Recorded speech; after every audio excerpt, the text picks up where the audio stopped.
आज live trading के दौरान मैंने कामधेनु को सजेस्ट करा था बाई करने के लिए 550 से 555 के रेंज में।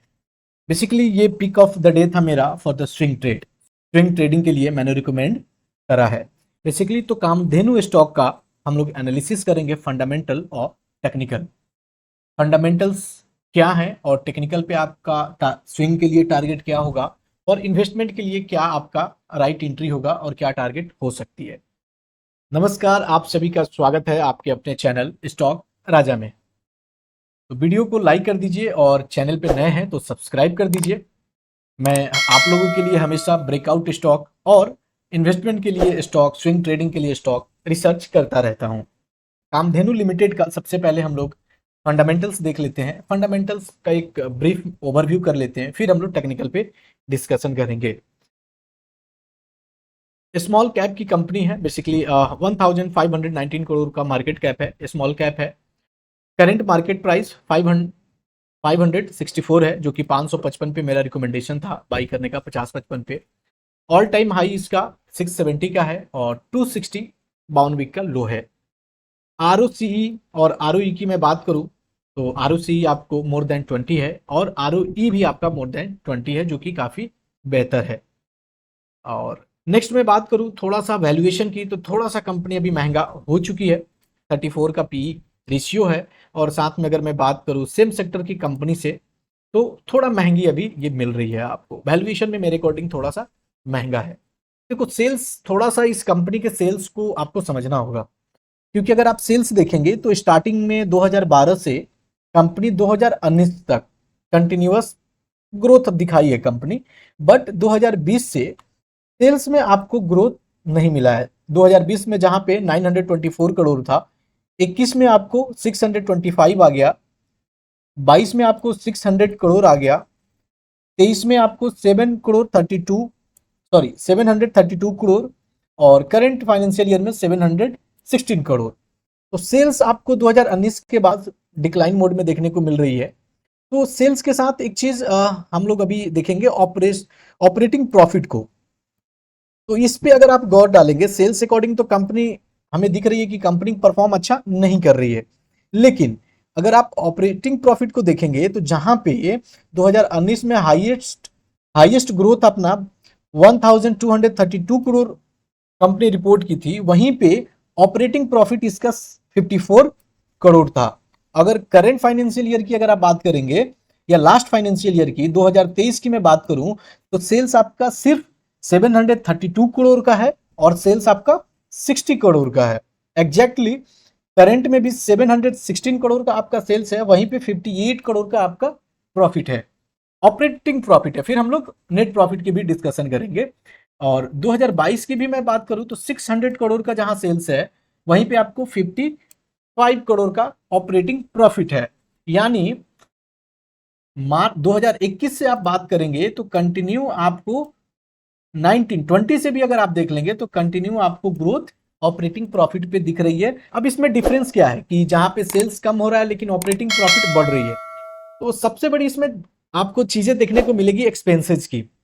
आप अब देखेंगे जहां पे कंपनी 2017 में 825 करोड़ का सेल्स किया था, वहां पे आपको 792 करोड़ का एक्सपेंसेस थी कंपनी की, तो सिर्फ और सिर्फ 33 करोड़ का ऑपरेटिंग प्रॉफिट था।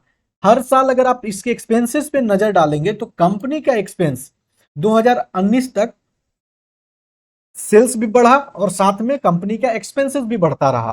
तो एक्सपेंस यानी कंपनी जो सेल्स कर रही थी वो एक्सपेंसेस के एडवर्टीजमेंट कर कर खर्च कर रही थी ज्यादा, इसलिए सेल्स आ रहे थे, बट जो प्रॉफिट थी वो प्रॉफिट बहुत बेहतर नहीं हो पा रही थी। ये प्रॉपर आपको देखने को इनके प्रॉफिट लॉस पे दिख रहा है। लेकिन 2020 के बाद से सेल्स कंपनी का घटा है, लेकिन कंपनी ने अपने एक्सपेंसेस को भी घटा दिया है, यानी अपने एक्सपेंस को, जो फालतू के एक्सपेंसेस हो रहे थे, कॉस्ट कटिंग किया है और अपने ऑपरेटिंग प्रॉफिट को बढ़ा लिया है। ऑपरेटिंग प्रॉफिट बढ़ने का नतीजा क्या हुआ है, कंपनी के नेट प्रॉफिट पे आप बात करेंगे तो जहां पे सेल्स इनकी बढ़ रही थी लेकिन आपका ऑपरेटिंग प्रॉफिट नहीं बढ़ रहा था। सेम आप देख लेंगे, यहां तक आपका हाईएस्ट जो नेट प्रॉफिट था 2019 का 22 करोड़ का था, लेकिन 20 के बाद से company net profit 2 crore, 15 crore, 27 crore, 41 crore और 44 करोड़। तो कंपनी ये बैलेंस शीट, ये जो आपका प्रॉफिट लॉस जो दिख रहा है, ये मैनेजमेंट का है। मेरे अकॉर्डिंग इनकी मैनेजमेंट बदली है, मैनेजमेंट बेहतर हुई है, जो अपने एक्सपेंसेस को कंट्रोल की है। एक्सपेंसेस कंट्रोल करने के साथ साथ में ऑपरेटिंग प्रॉफिट मार्जिन पे भी काम कर रहा है, जहां पे पहले 3 से 4% आप 19 तक देखेंगे, 2019 तक तो सिर्फ 3 से 4% की ऑपरेटिंग प्रॉफिट मार्जिन थी। वहीं पे 2020 से अब देखेंगे अभी तक का, तो आपको 8 to 9% तक, यानी ऑपरेटिंग प्रॉफिट मार्जिन भी कंपनी अपना डबल किया है। मीन्स कि इनके अभी मैनेजमेंट लेवल जो है वो बेहतर हुई है।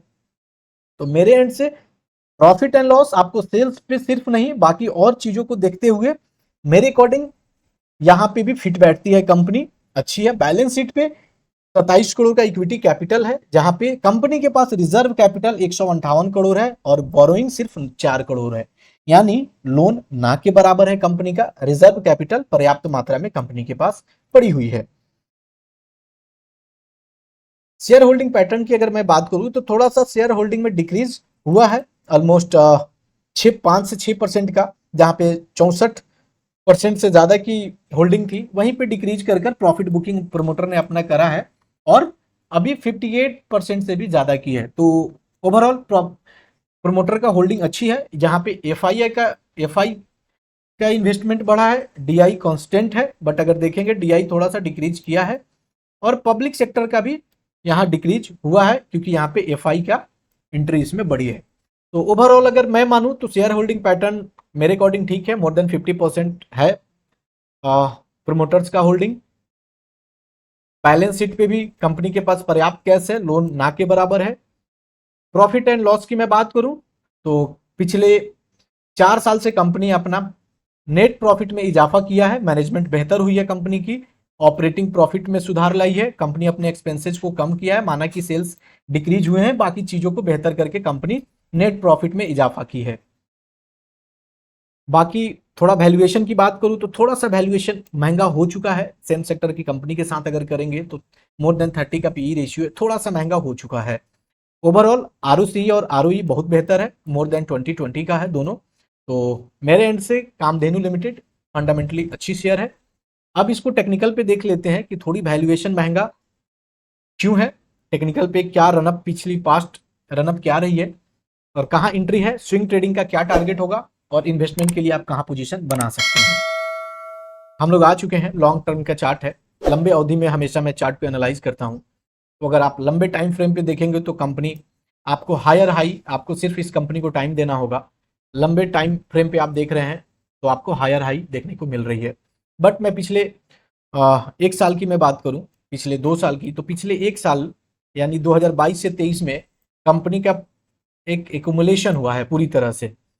आप अगर देखेंगे तो यहाँ कंपनी का जो ये फ्रेश रनअप था, जो ये वॉल्यूम के आने से आपको मिला था।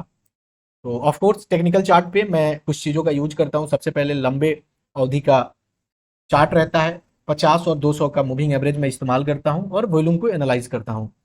तो जिसके बाद आपको ये रनअप देखने को मिला था। और करंट सिनारियो में अगर मैं पिछले 4 से 5 महीनों की मैं बात करूँ तो कंपनी मोर देन 2x हुई है। ये फ्रेश इस वॉल्यूम के साथ इसकी रनअप स्टार्ट हुई थी, जो कि लगभग 280-90 के पास से, और यहाँ से आपका हायर हाई के साथ मार्केट अपना 670 के पास अपना हाई बनाई, राइट। तो मोर देन 2x पिछले 5-6 महीने में कंपनी हुई है। ऑल टाइम हाई लगाने के बाद एक अच्छा प्रॉफिट बुकिंग देखने को मिला है। प्रॉफिट बुकिंग देखने के बाद अब यहाँ से वॉल्यूम, आज फ्रेश वॉल्यूम का एंट्री हुआ है, आज वॉल्यूम फ्रेश हुआ है और यहाँ से एक एक्सपेक्टेशन है फ्रेश रनअप स्टार्ट कंपनी अपना करेगी।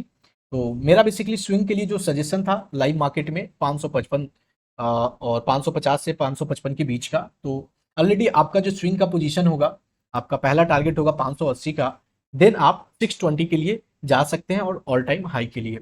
और जिनको भी लॉन्ग टर्म के लिए इन्वेस्टमेंट करना है, 3 टाइम्स में आप इसमें अपना इन्वेस्टमेंट कर सकते हैं, क्योंकि फंडामेंटल्स अच्छे हैं कंपनी का, टेक्निकल पे बुलिश है। और आज बेसिकली अगर मेरा रिकमेंडेशन 2 बेसिस पे रहा था, पहला, एक तो वॉल्यूम आज काफी अच्छा कंपनी गेन किया। दूसरा, पिछले कुछ टाइम से ये मूविंग एवरेज 50 के नीचे ट्रेड हो रहा था, बट आज 50 मूविंग एवरेज के ऊपर क्लोजिंग दिया है। तो बिल्कुल स्विंग का टारगेट पहला 580 का है और 620 का है और ऑल टाइम हाई का है। बाकी इन्वेस्टमेंट के लिए इस स्टॉक में आप बिल्कुल इन्वेस्ट कर सकते हैं।